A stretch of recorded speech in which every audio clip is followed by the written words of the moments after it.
एक बच्चा बोल रहा है सर जी आप तो बता दीजिए हॉस्पिटल वाली बात। बेटा मैं आपको बताऊं सिंपल शब्दों में, तो झूठ आपको एक दो बच्चों को लग सकता है, क्योंकि आजकल ऐसा होता है कि भैया क्या नाम है, कैमरे के सामने भैया टीचर खड़े हुए और भैया उन्होंने इतना फेंकना शुरू कर दिया। तो आजकल मैं इसलिए अपने बारे में बहुत कम बताता हूँ, क्योंकि फिर कहीं ना कहीं आप उसको भी कहीं झूठ ना समझ ले, तो मैं इसलिए अपने बारे में बहुत कम बताता हूँ।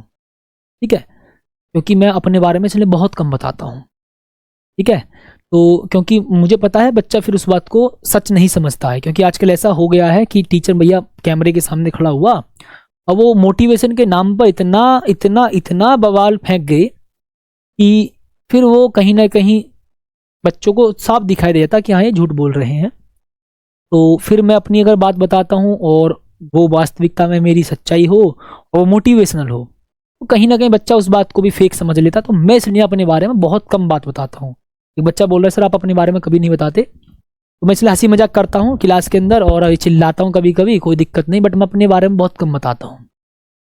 ठीक है, बट आप लगातार पूछ रहे हो तो भैया आज मैं आपको बता देता हूँ।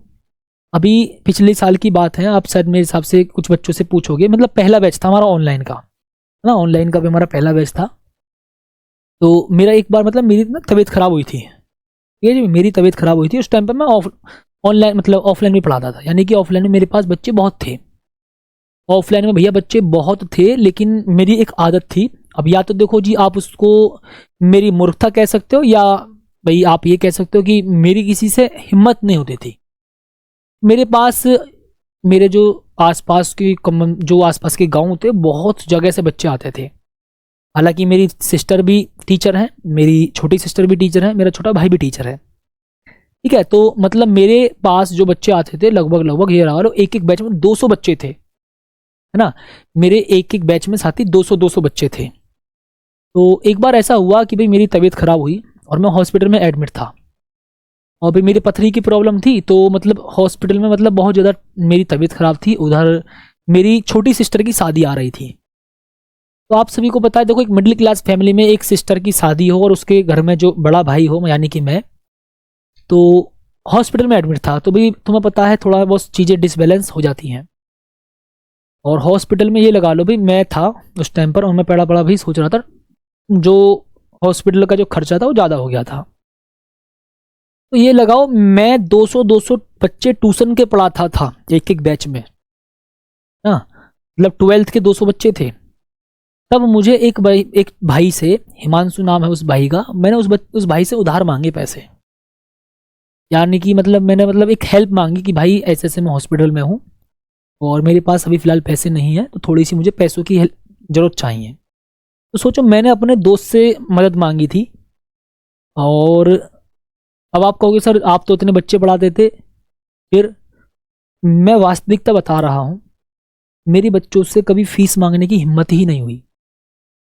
और ऐसा होता था कि उस चीज़ का ना कुछ बच्चे फ़ायदा उठाते थे और मेरी फीस देते ही नहीं थे। और मैंने कभी ट्यूशन की फीस, हो सकता है इस बैच में मेरे कुछ ऑफलाइन के बच्चे भी होंगे, ठीक है, पहले के जो लगातार पढ़ रहे होंगे, या आप सभी के टच में हों कुछ ऑफलाइन के बच्चे मेरे हैं इस बैच में बच्चे, उनको पता है बहुत अच्छे से मैं कभी फीस नहीं मांगता था। ठीक है, तो हुआ ये, जब मैं हॉस्पिटल से घर पर आया तो एक लड़की ट्यूशन की फीस लेकर के आई थी। मतलब घर पर आया था तो ये लगा लो 2-3 घंटे बाद एक लड़की ट्यूशन की फीस लेकर के आ गई, 10,000 रुपये। क्योंकि उससे मैंने 2-3 साल से पढ़ा रहा था और मैंने उससे कभी फीस नहीं मांगी थी। उसका भाई भी पढ़ता था, उसकी बहन भी पढ़ती थी। ठीक है, तो हुआ ये कि भैया अगर आपके कर्म अच्छे हों, भगवान भी आपका साथ देता है। मतलब कहने का मतलब जब आप अच्छा कर्म करते हो, शायद मेरे इन अच्छे कर्मों का ही फल ये है कि आज मैं RW में पढ़ा रहा हूँ। ठीक है, वरना आपको पता है, देखो मैं झूठ नहीं बोलूँगा, आज के भैया इस संसार में बहुत टीचर हैं, लेकिन ऊपर वाली कृपा से आज मुझे यहाँ मौका मिला। क्यों मिला? क्योंकि हो सकता है कहीं ना कहीं मेरे अच्छे कर्म मुझे अच्छी जगह पर लेकर आए, है ना। तो ये भैया मेरे एक मन की बात थी जो मैं आपको बताना चाहता था। ठीक है, तो वास्तविकता में आप हमेशा अपनी तरफ से अच्छे रहो। ठीक है, हमेशा आपका भैया अच्छा होगा। ठीक है जी, तो मेरी हिम्मत नहीं होती थी, क्योंकि मैं भी ऑफलाइन में मतलब सोचता था यार बच्चे की परिस्थिति कैसी हो और मैं इससे फीस मांगू, हो सकता है भाई ये आगे ना पढ़ पाए, ठीक है, तो मैं इसलिए बहुत कम मांगता था फीस, ना कि बराबर। जिसने दे दी उसने दे दी, जिसने नहीं दी उसने नहीं, तो मैं ऐसा था मतलब।